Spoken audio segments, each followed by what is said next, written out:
in terms of addressing that gap, as you say,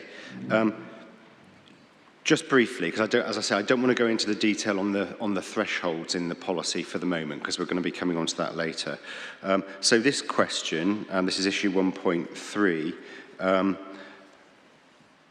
poses one potential way of addressing that gap, and that is through uplifting the overall housing requirement in the plan. Are you saying that that is something that should be done, or rather... Can be done certainly in conjunction with an increased thresholds, yes. So both. The two things make obvious sense. You increase the overall numbers, you'll increase the amount of affordable that's delivered, but also if you change, when we get to that question, if you change the thresholds, that will also deliver a higher percentage of affordable.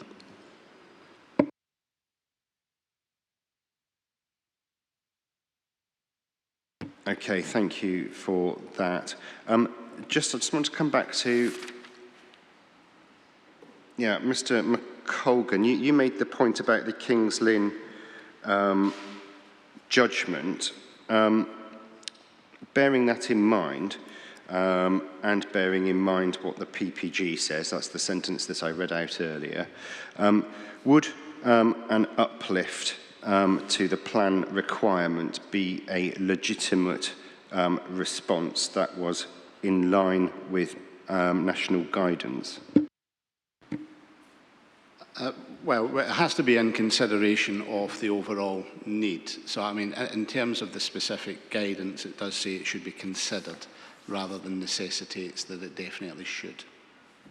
Well, if it helps, considering it is what we're doing right now, would it be legitimate for us to conclude, as a matter of principle, and perhaps Mr. Elvin may or may not want to comment on, as a matter of law, would it be legitimate for us to conclude that an uplift was necessary?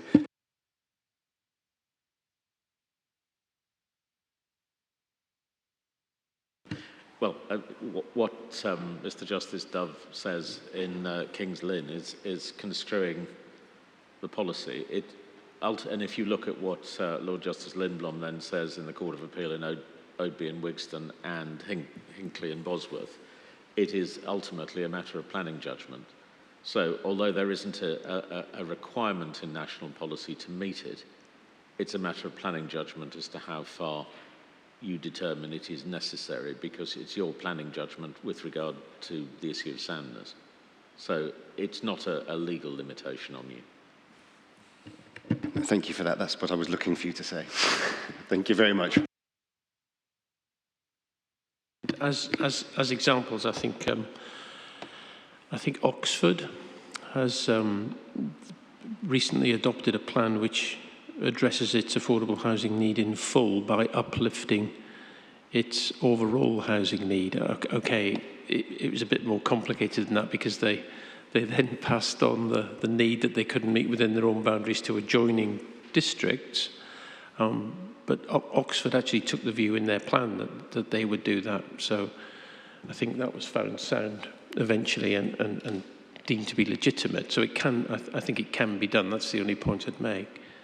Can I sound one major note of caution? As you've already indicated and you're well aware, the housing need requirement has been uplifted for the economic considerations. So there's already been an uplift above the demographic figures, and there would be a risk, if you did an Oxford, of double counting. You've already got an uplift above the demographic requirement. So that it needs considerable caution.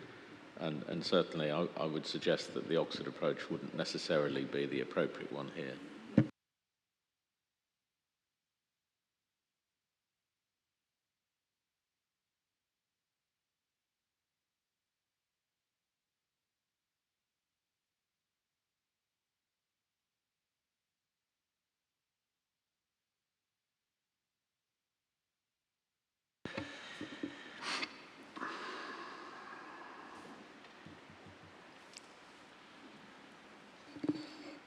Okay, Mr. Keogh.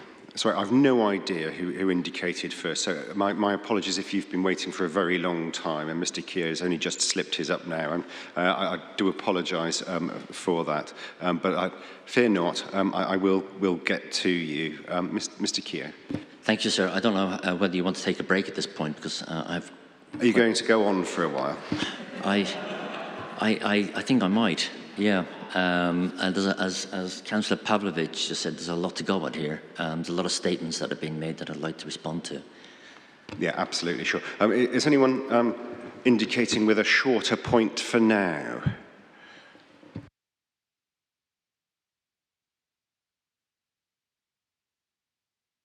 Okay, I think that, yeah, given everyone's excitement and desire to talk at length, which I perfectly understand, what I might do is just take the break now. So I make it 11:21. I adjourn the hearing to resume at 11:40. Thank you.